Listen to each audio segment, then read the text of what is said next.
here we have the function y is equal to e to the power of x. And just to give a refresher here, so e is really, it's an irrational number like pi, and so, it's irrational. Obviously, there is no defined pattern.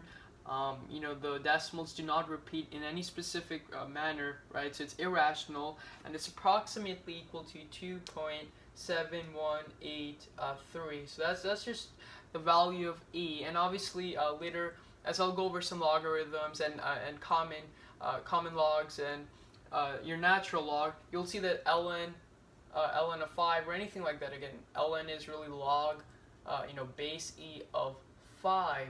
So that's ln 5, right? You can write ln as log and base e. So e is used in several problems here. So for now, we're just graphing this function here. So let's just graph this. So we have our x-axis and our y-axis, and so I think the easiest thing here would be to say that x is equal to 0, right? Because when x is equal to 0, we know that y is equal to 1. So this is 0, 1. Right? And really, if you think about it, even if you know that approximately the value of e is something like 2.7, you know that value is greater than 1.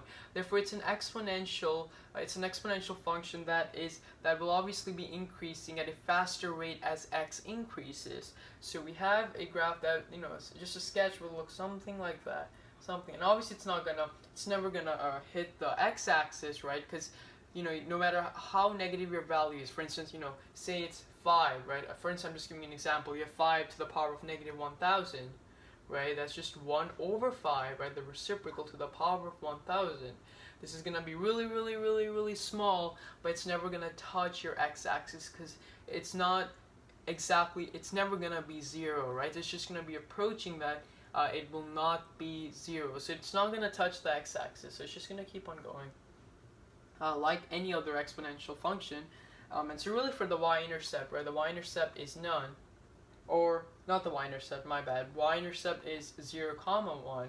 I meant the x-intercept is none, and the reason is, again, because it doesn't cross the x-axis. The domain is a set of all real numbers, right, and that's pretty obvious. You're really taking, and you can take any x value, so the domain is a set of all real numbers, and your range is a set of all real numbers such that y is greater than 0. So as long as y is not negative and it's not 0, that range is acceptable. So your range is the set of all real numbers such that y is greater than 0. So that's the first graph we have over here. Just an important graph to understand. You will see that when we have something like y is equal to e to the power of x, and we have y is equal to ln of x. I just want to bring this concept in quickly. So the thing here is, even in pre-calc and in algebra, you will see the concept of inverses, right? And so when we're talking about inverses, we are really looking at these two graphs, and those two graphs, being inverses, are actually reflections. They're reflections over the line y is equal to x. So there are reflections over this line y is equal to x. And really, when you're talking about inverses, you have, for instance, you have this function here, right? You want to switch the x's and the y's. So this becomes x is equal to e to the power of y.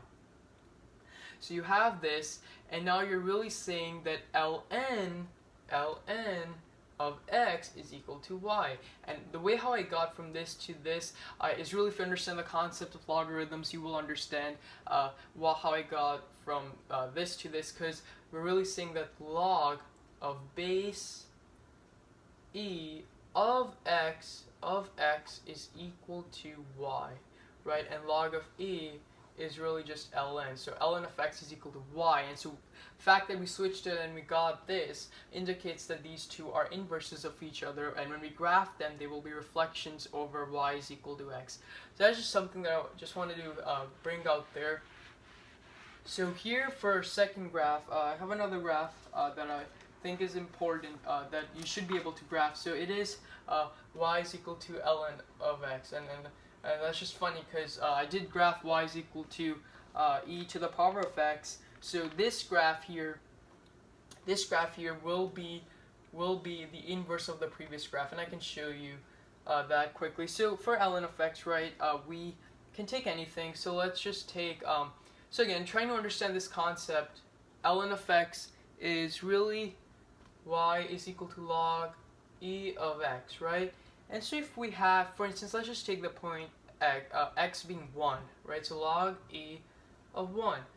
Well, you're saying that you're looking for such an exponent, right? That you're doing e raised to a certain exponent that is giving you 1. So we don't know what this exponent is, right? Whatever this is giving us 1. Well, e to the power of 0, anything to the power of 0 gives us 1. Therefore, we're really saying that 1, 0 is a point here, right? That means that when you do ln of 1, when you do log e, log base e of 1, you're getting 0 as your answer. That makes sense because e to the power of 0 is 1. So this point will be a part of y is equal to ln of x, right? And same idea here. You know, again, so you will see that it's increasing. However, unlike the other one, this one will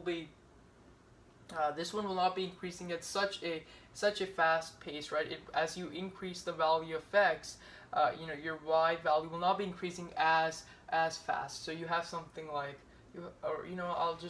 a sketch would be something like that, right? Because it's not going to be increasing at such a fast pace, and then you have something like that. So that's your sketch of ln of x. Now, if I were to sketch y is equal to e to the power of x again here, you know, that will be, so we had 0, 1 there for that, and then we saw that it was something like that, right? And you see that, you know, this one's increasing at a much faster rate, right? It's increasing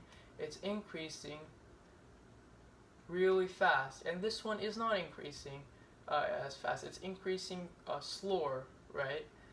Because obviously this one's an exponential graph, whereas ln of x is obviously its inverse. And so when we look at this, as I said, that inverses are they reflect over the line y is equal to x.